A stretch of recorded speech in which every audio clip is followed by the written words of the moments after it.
My name is Diana, and this is the story of how, within the span of a single night, I went from a newlywed, terrified I was about to lose my husband, to a woman who learned exactly who my mother-in-law truly was. People say the first year of marriage is the sweetest. For me, the first year revealed a truth that still chills me. Some people's hearts are colder than the ocean that almost swallowed my husband. This is the story of the night I thought I would become a widow and the petty revenge that shaped every year of my marriage that followed. Before I continue, please tell me in the comments section where you're listening or watching from. Don't forget to like my story and leave your opinions about it. I was 24 the year I got married, and I truly believed I had stepped into the happiest chapter of my life.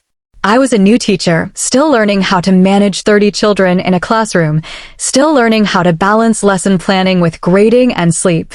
I didn't have much, but I had love, raw, young, intoxicating love with a man I'd adored since the first time I saw him in uniform.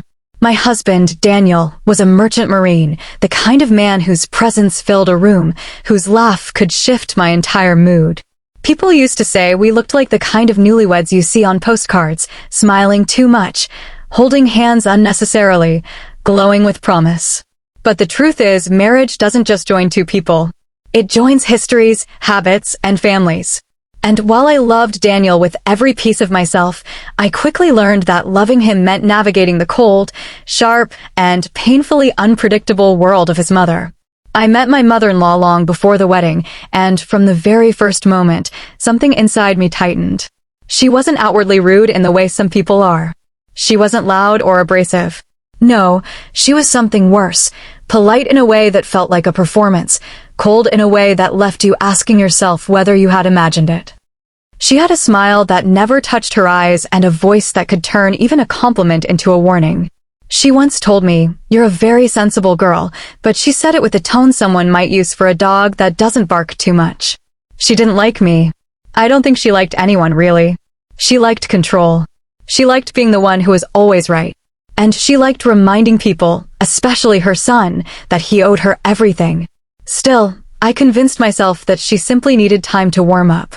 After all, my parents welcomed Daniel so easily. My mother knit him a sweater. My father bought him his favorite beer. My siblings treated him like one of their own. It felt natural to assume that his family would grow to feel the same way about me. I was wrong. 2 months before the wedding, she wore an expression of mild irritation at every dress fitting, every dinner, every discussion. She criticized the flowers, the cake flavor, the seating arrangement, and the music. At the rehearsal dinner, she told me she hoped I knew what I was getting into by marrying a merchant marine, because those men don't make good husbands, they always leave. Daniel brushed it off, saying she was just anxious about the wedding. And I believed him because I wanted to. It's easy to ignore warning signs when you're in love, easier still when the person you love can't see them either. Then came the wedding day. I remember stepping out of the bridal suite in my dress, lace sleeves, a fitted waist, and a veil that my mother had sewn tiny pearls into by hand. Everyone gasped. Everyone smiled. Everyone except her. She walked in wearing a long, black dress. Black. Not navy. Not charcoal. Black, the color of a funeral, of mourning, of disapproval. People whispered. Some glanced at me with sympathy. Others tried not to stare. I told myself maybe she wore black because she liked the color, or because she thought it looked elegant. I tried not to let it ruin my day. I tried to ignore the pit in my stomach that felt strangely like grief. After the ceremony, she pulled Daniel aside so many times that my maid of honor had to run interference. Every time I looked over, her hand was on his arm, her mouth pressed close to his ear, her expression a mixture of desperation and calculation. It was clear, painfully clear, that no woman would ever be good enough for her son. But love has a way of creating blind spots. I married Daniel believing that he and I would build a world where her shadow couldn't reach. For a while, that seemed possible. The first week after the wedding was bliss. We moved into our tiny apartment, decorated with mismatched furniture and impulse buy plants. We spent evenings cooking cheap meals, slow dancing in the kitchen, and dreaming about our future. But married life for us was destined to be interrupted. Daniel received orders to ship out less than a week after the wedding. I remember the morning he left, The smell of coffee in the air, the sight of him with his duffel bag slung over his shoulder, the taste of panic rising in my throat as I hugged him goodbye. He promised to call whenever he could. He promised to return safely.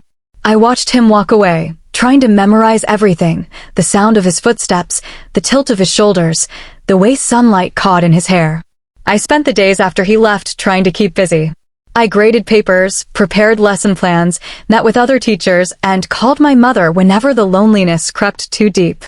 The apartment felt strange without him, echoey and cold.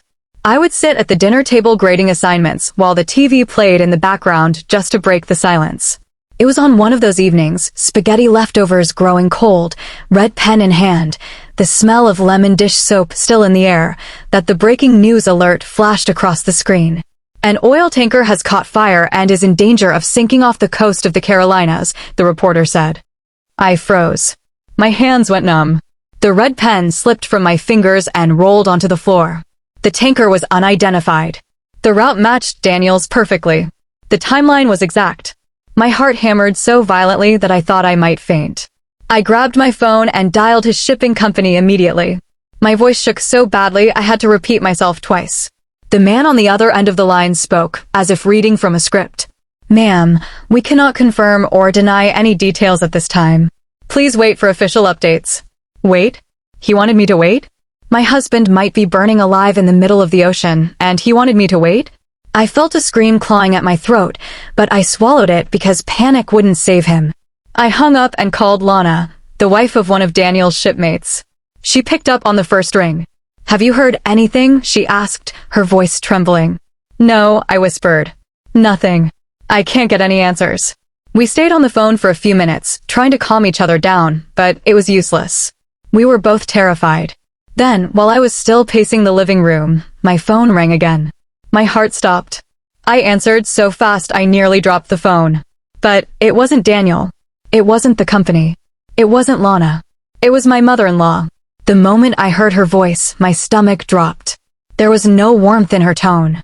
No urgency. No fear. Just her usual clipped, emotionless cadence. Have you heard the news? She asked. My voice cracked as I told her everything, that the route matched, that the timing was perfect, that I couldn't get confirmation, that I was terrified. I told her I would update her the moment I heard anything. There was a pause. A long, cold, empty pause. Then she said in the most flat, matter-of-fact tone I have ever heard. Oh, well, if something happens, who's going to pay for the funeral now that you're married? I went still. Not the stillness of calm. The stillness of someone whose soul has momentarily left their body. I didn't breathe. I didn't blink. I didn't think. The woman's son, her own flesh and blood, might have been dying, and her first thought was, money? Not, are you okay? Not, I hope he's safe. Not, this is horrible. Money. I felt something inside me snap. A thin, barely visible line of tolerance and hope and optimism simply split in half. It took me several seconds to even process what she had said. When I finally did, I didn't argue. I didn't cry. I didn't beg for her to show empathy she didn't have. I simply hung up. Quietly. Deliberately. And then I cursed louder than I ever had in my life, words pouring out of me like venom, every one of them earned. The hours that followed were the longest I have ever lived. I couldn't sit still. I couldn't eat. I couldn't focus. Every time my phone buzzed, I nearly dropped it. Every time the TV reporter repeated the same information, I felt another piece of my sanity crumble. I paced until my feet hurt. I sat on the couch, then stood, then sat again. My body didn't know what to do with fear that large. I prayed. I sobbed. I stared at the TV like my life depended on it. At one point, the silence became so unbearable that I called the school and left a message requesting a substitute for the next day. I knew I wouldn't be able to face a classroom full of children with this kind of terror gnawing at me.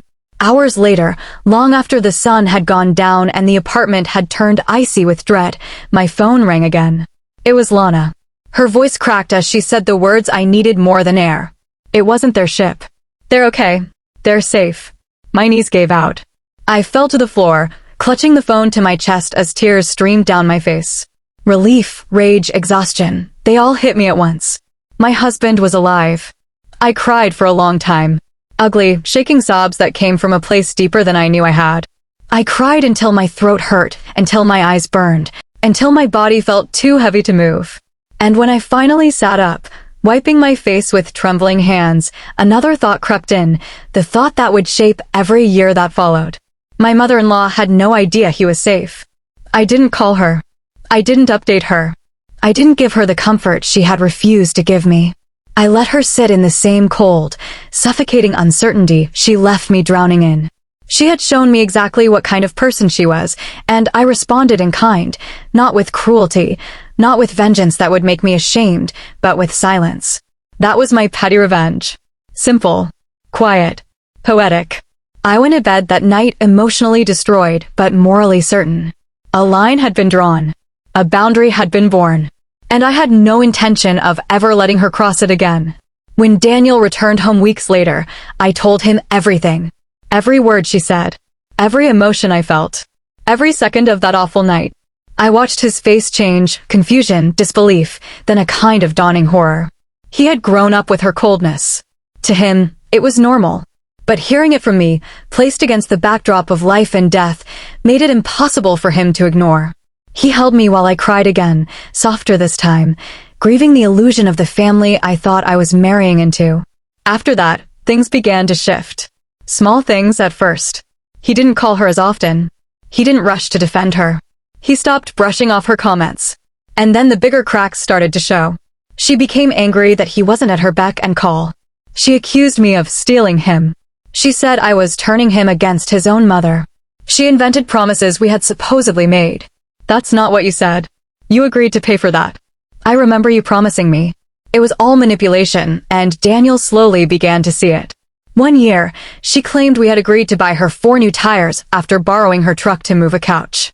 When Daniel called to clarify, she eavesdropped on the extension phone and suddenly jumped in to say, "Fine, then just 2 tires." We didn't buy a single one.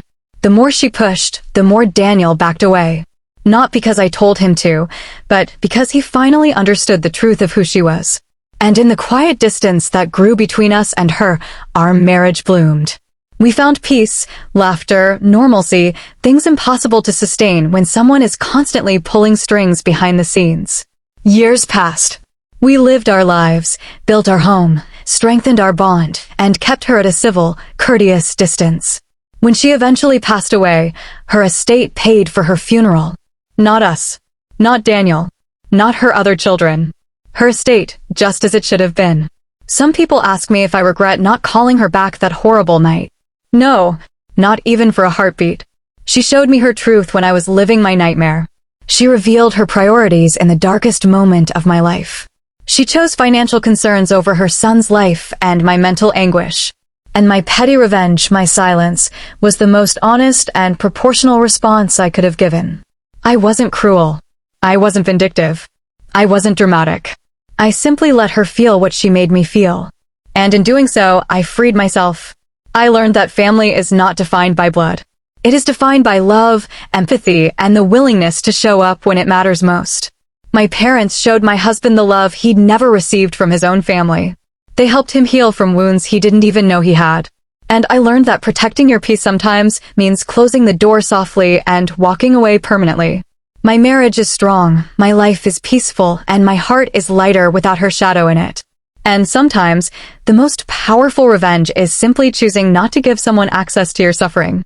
If you enjoyed this story, don't forget to like, comment, and share it with someone who loves a good twist.